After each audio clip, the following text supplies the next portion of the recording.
The presentation of the due diligence moved up to number 7. The closed session moved to the last, after commissioners' reports. No, part of the closed session, which it deals with one of the agenda items, needs to be before the agenda item. So part of the closed session gets moved up. The attorney-client privilege portion of the agenda of the closed session gets moved up before the discussion on the June Road property. So we're moving 11. Oh, you're not moving 11 then. Excuse Okay, me, let's Mayor. start over. Excuse me, Mayor Baker. Mayor Baker, who's who's speaking, currently speaking, please? Hang on, I'm going to move the speaker over here to Mr. King. Commissioner King is speaking. Repeat what you just said, Commissioner King. Did you move item 11 up?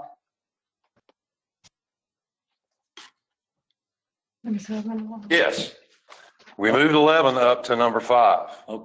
Okay. And what Which is the due diligence, the presentation of due diligence. Okay, and what I'm saying is you need to move the closed session that's related to attorney-client privilege. That needs to be before 11. Mayor Baker, a little subtle protest here. I have no idea what Commissioner King is referring to. I have not been made. There's no, I have to agree with you, Steve. There's no closed session as far as the what we're talking about with the due diligence. That's not a closed session. Well, I have not been made privy. He made reference to the closed session having something to do with that, and I have not been made privy. That's a mistake, Steve, because that's not what we got on the agenda. Okay. Just want to make sure that's clear in public's eye. Yep. I'm trying to clear it up now. So Mike, that's what it is on the agenda. We don't have the presentation for the due diligence. It's not a closed session. That's the presentation. Starbucks is what. And we're just going to move that up. It says right here that there's 2 closed sessions, one pursuant to attorney-client privilege and the other on personnel. That's the same thing. It's That's the Starbucks. same thing. Attorney-client privilege and that. That's all the same thing. The presentation is a separate item, which is just that, a presentation. That's how I read it. I don't. Anyway, we're going to move it. I can't hear. Is the sound not coming back through that? I could barely hear when Steve was talking.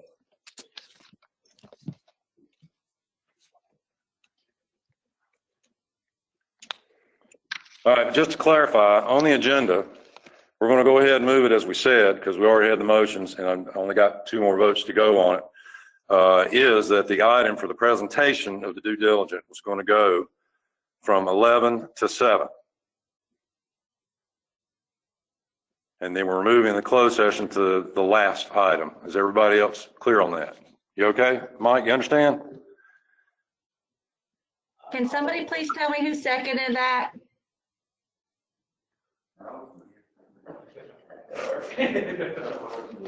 I think it was Commissioner Miller.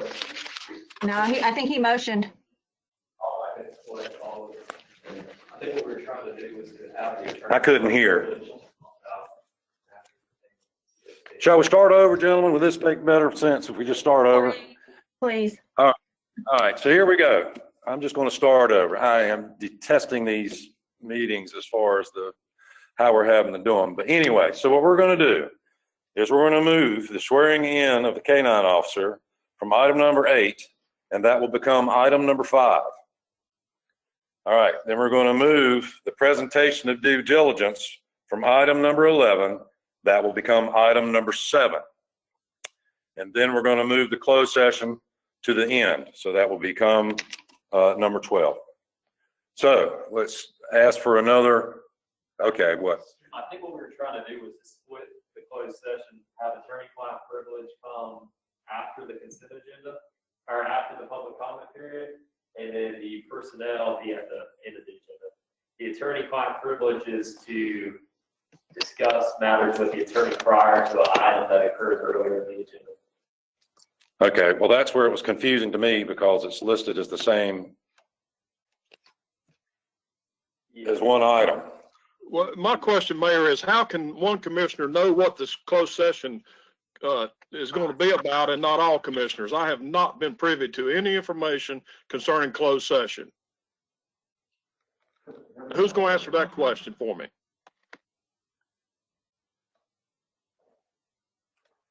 Mike? Answer it. If you look at the item under closed session, there's two separate items under item 10, closed session pursuant to GS 143-318, and also personnel GS 318-11A3. There's two separate ones. One of those items is for one of the items that's on the agenda afterwards, and it needs to be before it. That's what I'm saying. Well, how were you privy to this, Commissioner King, and I wasn't? Is what I'm asking. Because I read the agenda and I wondered what it was, and I asked. Okay, here we go. If I could, I think what the mayor brought up right now, we're adopting the agenda with these changes. If we've got discussion on the closed session, we're gonna have to vote to go in closed session. I think we should have that discussion prior to the closed session, prior to voting to go into closed session. Right now, all we're trying to do is vote to adopt the agenda and move forward. Okay, Mr. Mayor. Hold on a second. I think All right, so what we're at. this is what I believe Zach has the answer to everybody's question for what I just got from you. All right, so attorney-client privilege pertains to matters involving the CSP, and the attorney needs to provide guidance to the board on that matter. So that is moving from item 10 to item number 6, right? Closed session pursuant to 143-318.11, A6 personnel moves to the end of the agenda. And the swearing of K-9 Officer Draco moves to just behind the consent agenda. So we can go ahead and get that done. Okay, so we need to split up 10 into two different motions, right? So 10 actually becomes 10A and 10B. Is that what you're telling me? Yeah. Are we having two separate closed sessions then? Seems like it. Well, why don't we do all of them right now? It seems like only a couple of people are privy to that information.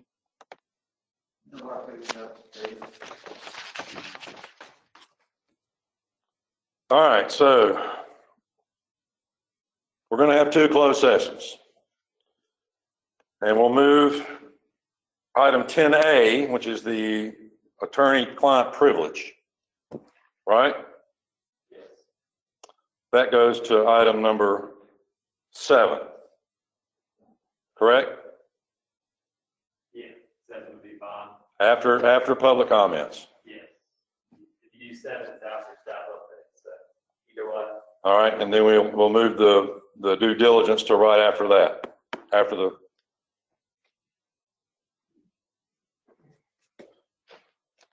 And then personnel will be last. Yes. Yeah,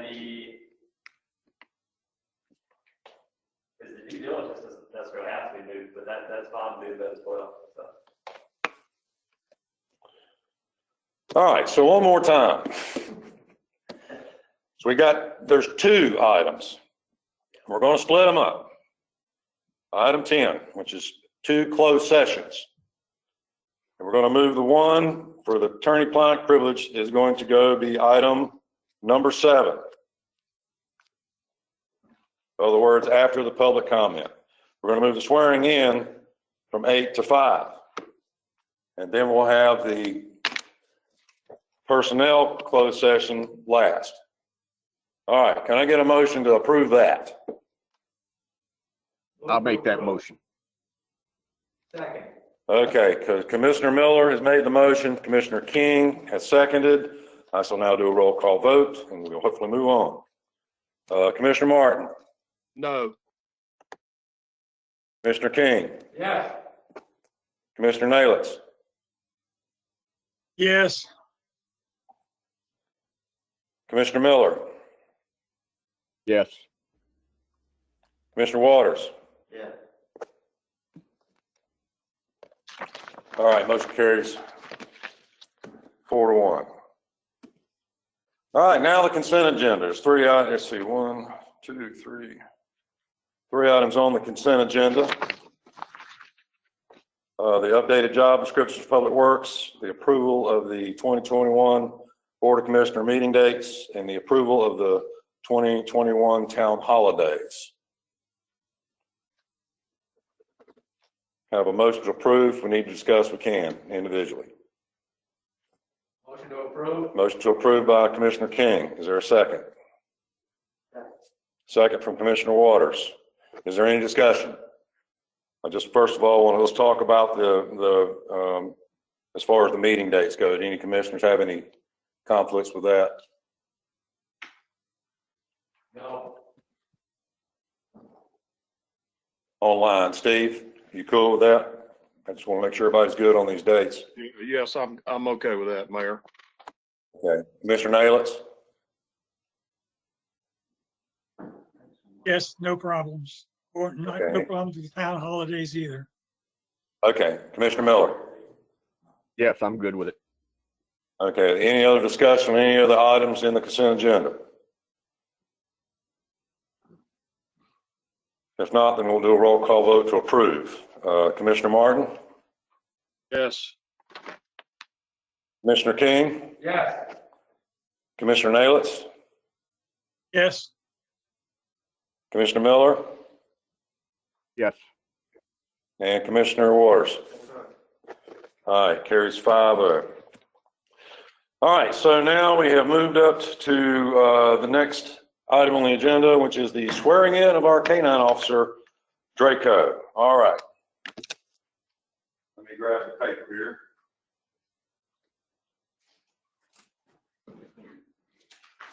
You gonna repeat after me? Okay, I don't know if everybody can see in town hall.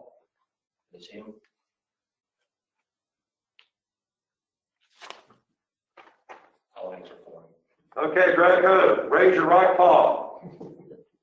I, Draco, do swear that I will faithfully and impartially, without fear, favor, or affection, discharge my duties as a police K-9 officer for the town of Cape Carteret, North Carolina. I will support the Constitution of the United States and the state of North Carolina and the ordinance of the town of Cape Carteret against all enemies, foreign or domestic. I will bear true faith, loyalty, and allegiance to the same. I further swear and affirm that I will protect and serve the citizens of the town of Cape Carteret, assist my handler in enforcing the law, to find illegal drugs, and to be goodwill ambassador for the town of Cape Carteret Police Department. I understand the badge I wear is a symbol of public faith and trust, and charge me to perform my duties impartially, without favor or ill will, and without regard to race, religion, political belief, or aspirations. So help you God. And that yawn is a yes. Welcome to the force, Draco.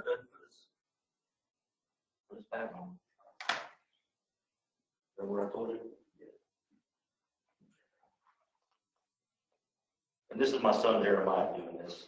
All right.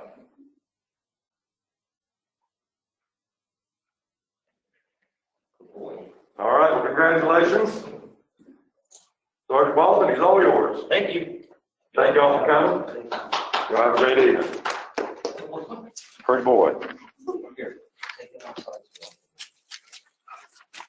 I think he's gonna put the, if you want to sign it, he's gonna put his ball print on there. Okay. That's what I'll sign.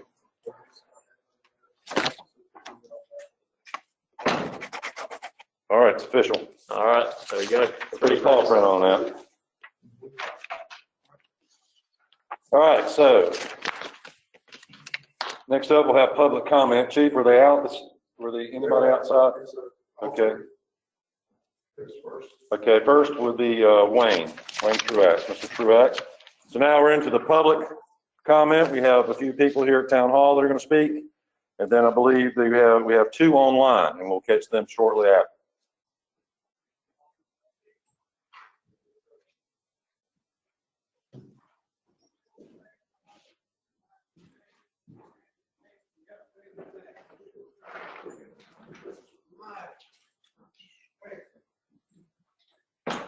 Good evening, Mr. Trevor. Good evening. I was just, Come on up to the podium here, I sir. just discussed with the chief the old saying about if you don't like the weather in North Carolina, stick around, it'll change. Because by golly, I mean, yesterday compared to today is unbelievable. Well, gentlemen, Mr. Mayor, commissioners that are here present and those that are virtual, thank you for this opportunity again. I don't really have a whole lot more to add than what I have been saying the last 3-4 months. I believe the first time I appeared was in September. I think the only difference between last time when I presented the petition is that we did in fact find out for certain how much the purchase price was for that property, because that was never known by anyone except the town and the seller. By way of the contract that was signed, of which we obtained a copy of, signed by the seller and by the town manager. I think the only difference is that we now know the actual price. We knew before when I was here that the finance price was $250,000, but now we know that the actual purchase price is $304,000. So that should put to rest, hopefully, those people who were in doubt about how much actually the property was going to cost the town. The only other thing I would add concerning that is when the due diligence findings are presented, I sincerely hope the town manager has considered the expense of dredging that entire area, because having lived in front of that area since 1997, I know that there's pilings from the old ferry landing. I know there's pieces of the dock from the old ferry landing that are all over the bottom there. And so that whole area would have to be dredged, along with, of course, the other construction, which would cost near, again, as much as the property, in my estimation. I'll finish by saying this. I hope the next time that something of this magnitude becomes available to the town or is being discussed by our elected officials, that there's more transparency than what has taken place this time. Because clearly we didn't know anything about this until the seller mentioned it to an adjoining property owner. And we wouldn't have known anything about it until it was on the public agenda for public comments at the last meeting. And that's just not fair. That's not the way to treat the citizens in that area or the taxpayers as a whole in Cape Carteret.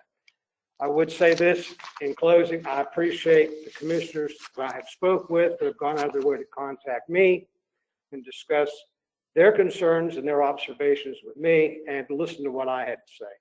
And with that, gentlemen, I'll say happy holidays, Merry Christmas, Happy New Year, and everyone stay healthy and get your shot. Thank you, Mr. Truax. Yes, sir.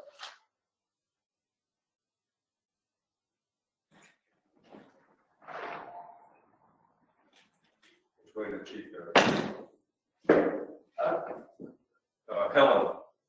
Helen Aiken. Thanks.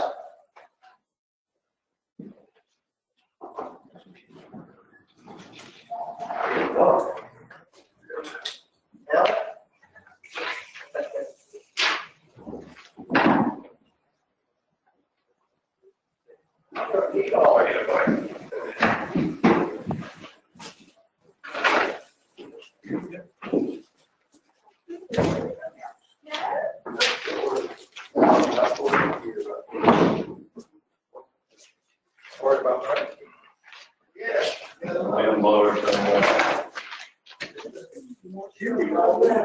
Helen, will be here to say.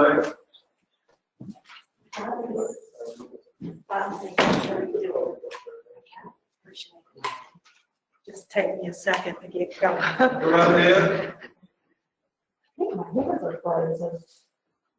I do have some handouts. If it's possible, may I take this off? Yes, ma'am. I do have some handouts that I'd like to pass to everyone, if possible. Appreciate it.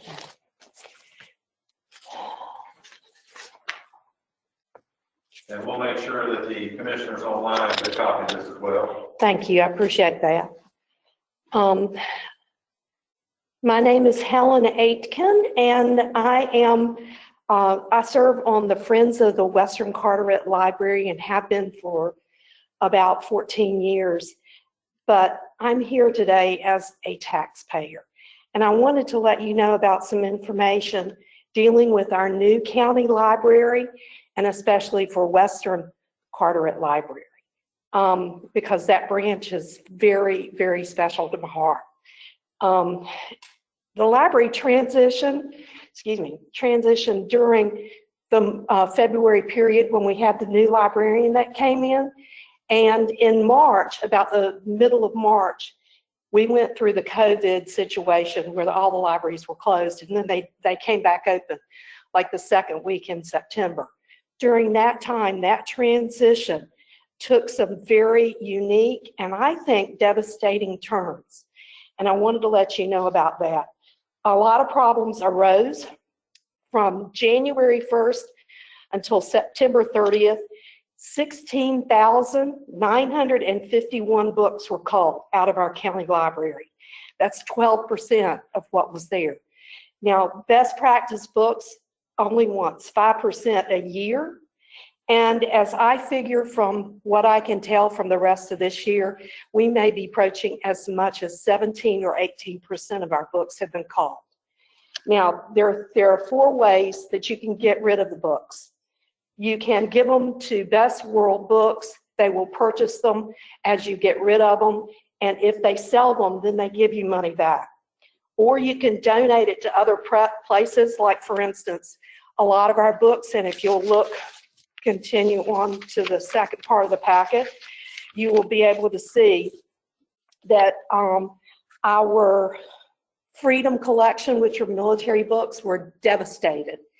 They were culled. They were thrown out. You will see that a letter to the editor written by my husband, Scott Aitken, was put in the library, where you can see that from the Time Life World War II books were culled, and some of the books were left in second chances. The rest were sold. Then you'll also see the supplement to the official records of the Union and Confederate Armies. This was a 100-volume set. It was in excellent condition. It was given to Fort Macon. It has a retail value at a used book, not at our excellent condition, of $5,000. And that was given away to them without a memorandum of understanding. Also to Fort Macon, if you keep looking, you'll see the official records of the Union and Confederate Navies. It was a 30-volume book. It's also very rare. If you can find it, it will be sold anywhere from $500 to $1,750 for the volume, but you won't find them in our condition. Another type of Freedom Collection was called the Seafarers, and it was a 22-volume set. Again, it was in extreme good condition, and you can't buy it for less than $200. And those are the kinds of books from our Freedom Collection that were taken out and given away. Things were given to the history place. There's also some other people that we don't know of. I haven't been able to find out. If we were to replace those kinds of things, we wouldn't be able to do it. 1, because they're expensive, and 2, because they're rare. So that's the thing. They were donated to other press. Usually the culled books are given to the Friends of the Library. We sell those books and then donate that money back into the library itself. And then the 4th case is they are put in the Dempsey dumpster. And if you've been following the newspapers, you will have seen photographs and letters to the editor dealing with that. And now all 5 branches have had that situation. From March 15th until June 30th, if you look in the paperwork again, you will see that our librarians did not want to put those books in the Dempsey dumpster. Instead, they put them in 94 boxes and put them in our Second Chances used bookstore. And we have those. It ended up being, I counted it, my husband and I did, 1,788 books in a 3-month period of time were taken out and put into our used bookstore.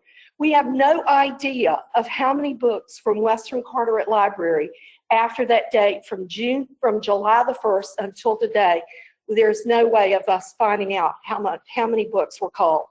Now that's only just one thing that we're having to deal with. Beside that, the other thing is that our Friends of the Library, we raised money for that library, and over the past 10 years, we have raised over $250,000, primarily by selling used books. And if you think about that, right now, the librarian has tied our hands. We have about 48,000 books that have been $48,000 in money that have been earmarked for special things to finish off our annex. Things like a $10,000 partition, the electronics that are to go overhead for programming and special, the smart boards and that kind of stuff, that were to be finishing off a ceiling that the county commissioners did not have the money to finish. We have that money earmarked. They've tied our hands. They don't want it. They don't want us to finish it because we don't have a memorandum of understanding. And that's one of the things I want you to be aware of. I'll let you go over your 3 minutes. I'm so sorry. But if you could, please wrap it up. Sure. I wanted to let you know that I would love for you to come to the campus. If you have not been into the library, you need to see. The shelves are empty. I'd like to show you around. I'd like for you to see the annex and see what's happening. Our library is affected as the Bogue Banks Library, and they have an ad hoc committee with the mayor because they're having such a difficult time. And I would love for you to get in touch with them to find out what their problems were. If you have any other questions, I left my business card with you. I'd be glad to answer any questions anytime and take you around the facility. This is a very serious problem. Thank you. Okay, thank you. Merry Christmas.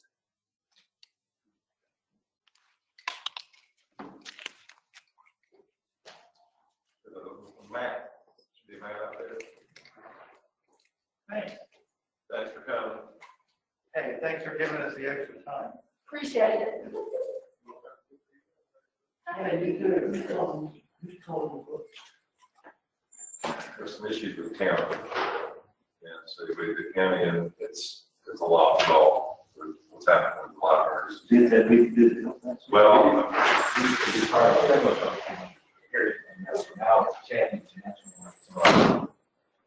good evening. Good evening, sir. My name's Matt Tribula of 300 Lejeune Road, Cape Carteret, and tracts of land along Lejeune Road have been in my family for over 50 years. Not always at 300. Some of them were at one time where the Schaefers are residing at now. I'd like to speak to you on the acquisition of the property on Lejeune Road, and I would like to echo Mr. Truax's comments of the lack of transparency and how the neighbors in there would like to be involved in that. I'm like all of you, a servant of government. I don't have honorable in front of my name. I'm an employee of government, and for 25 years, anything you wanted to know about me, including what I make, go to the News and Observer. They'll tell you exactly what I make. So, needless to say, I was shocked to find out what was going on around me and not to know. And so I'm asking for, I'm very interested in findings later on in agenda 11 or 11A or where we are here very shortly. But part of my time in government has been with traffic enforcement and the flow of traffic and ensuring that traffic can be safely moved, especially in neighborhoods, both as a municipal law enforcement officer and as a state law enforcement officer. I'm concerned about the width of the roads in Lejeune Road and the influx of traffic. And even if the town restricts the amount of permits sold to half of what the current amount of permits are for the current town boat ramp, which I believe is somewhere around 450. That's still 225. That's a lot of traffic in and out on a small road that is crumbling, deteriorating, and repairs have had to be made with a lot of extra unnecessary traffic. I look forward to the findings of the of the inquiry into making sure everything was done according to the letter. And as neighbors, when I built my storage shed out back, I was required to seek written permission from all my neighbors to build a storage shed, a 12 by 15 storage shed on my yard. And just like this, I'd like to be made aware of when there's something affecting the property in the neighborhood and my children running through the streets and my dogs getting loose, because everybody who has dogs know you can't keep them on a leash. But I appreciate the opportunity to talk to the town board. I appreciate the work that you do. I recognize that at one point in your life, you probably thought this was a great idea. And sometimes as you're reading late at night, like I do, on dockets and laws and rules, and you kind of wonder if it really was a good idea. But I'm grateful for your service, and I hope you continue to serve the citizens of our town. Thank you. Thank you, sir. Appreciate your comments. Okay, we have, thank you.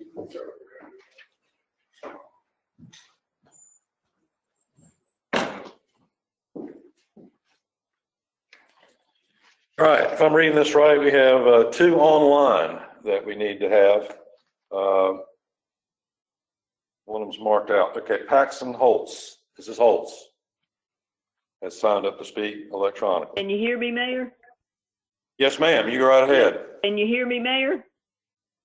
Yes, can you hear me? It was, yes, sir. And I wanted to speak to you. Thank you for giving me the opportunity to speak to you over the phone and not hanging outside the town hall. So I have been made aware of some rumors that I want to dispel, and I don't do Facebook and social media, so all my info is secondhand. But I do want to tell you that I have not entered into any contract to sell the Manatee boat ramp. I don't know if any of you have heard that rumor, but it certainly came to my ears.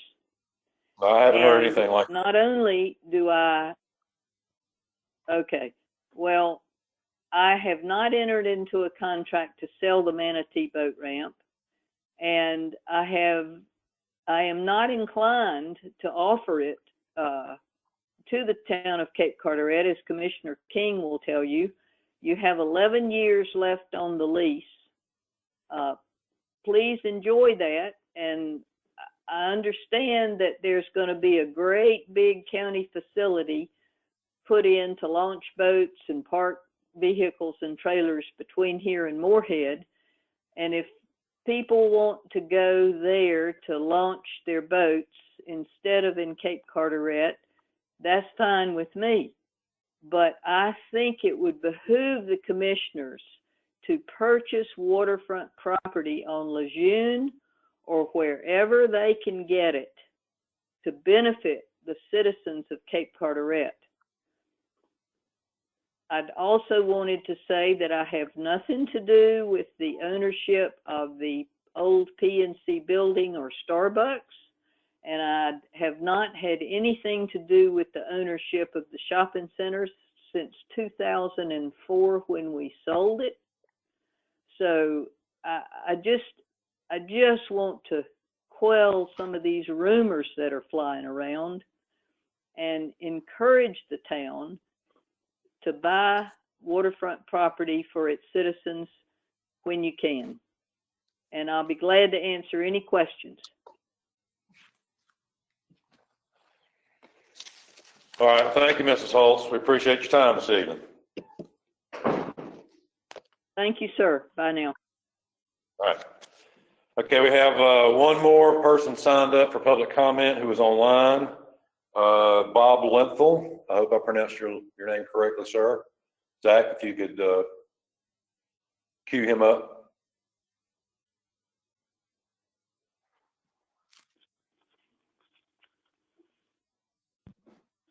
I don't see him online. Heather's coming in here now. I think he was signed up, but I don't see him on the list. So Bob Lenthal, if you're online, now's your time to speak during the public comment period. If not, I think we can move forward. I assume he would be caller 3 or 2.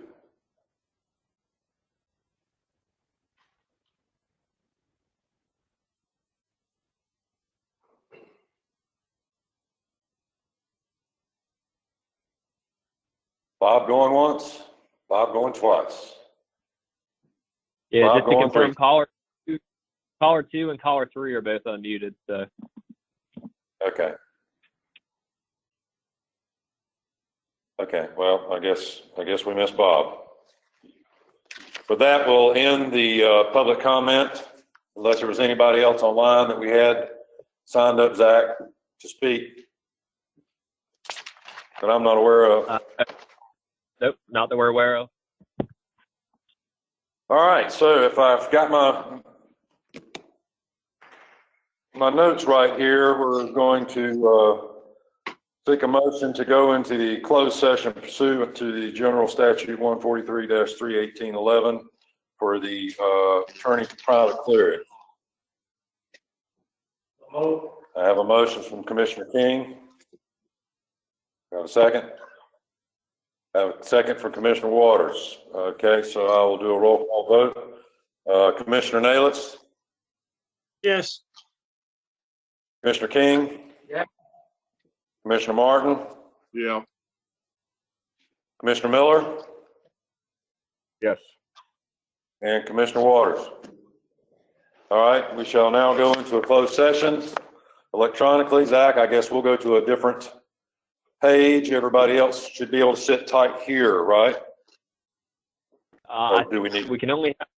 We'll only have one meeting going at once. It only let us do one at a time. So if we want to set like a general time to resume, if the board would feel comfortable with that, that way people know what time to get back on here. I think that would be a good way to approach it. What time is it? I don't have my. 6:46 now, so I don't know if we want to say like 7:05. Well, since it appears you and Commissioner King know what we're going to discuss, y'all would have a better grasp on how long it's going to take. So I'll go with your guidance on that, Zach. Let's say 7:15, and we'll plan to resume the meeting at 7:15. All right, 7:15 it is, everybody. And what does the public need to do, Zach, to get back here at 7:15? Will it be the same link? Just follow the same link that they used earlier to access the meeting at 7:15. And for all the commissioners, I'm sending everybody the link to the closed session. So that will be in another GoToMeeting room. Okay. All right. Forgive the confusion, people.